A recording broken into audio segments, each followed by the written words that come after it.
Tiffin বক্সটা খোলার পর আবার ওপর থেকে একটু সর্ষের তেল ছড়িয়ে নিলে এর ঝাঁঝ কিন্তু দারুণ লাগবে গরম ভাতে।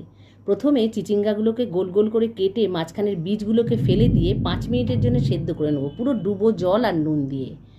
ওদিকটা যখন সেদ্ধ হচ্ছে তখন একটা মশলা করে নেব। মশলাটা হলো 1 চামচ কালো সর্ষে, 2 চামচ হলুদ সর্ষে, 2 চামচ পোস্ত, বেশ খানিকটা কাঁচা লঙ্কা, একটা টমেটো, কয়েক কোয়া রসুন। 600 গ্রাম চিচিঙ্গা আমি রান্না করছি, আপনি যদি কম করেন তাহলে মশলাটা কমিয়ে নেবেন।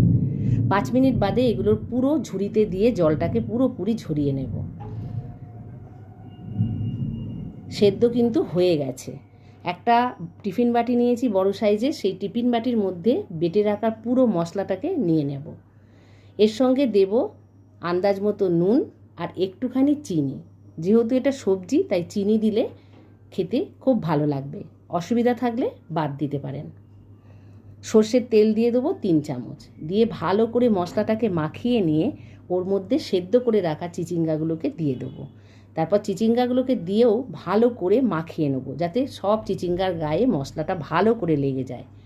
রান্না হবে 10 থেকে 12 মিনিট, কিন্তু টিফিন বক্সটা ঠান্ডা না হওয়া পর্যন্ত বক্সটা খুলবেন না। ভাপে থাকলে এটা রান্না হয়ে যাবে, তাই খাওয়ার অনেকটা আগে এটা বানাবেন।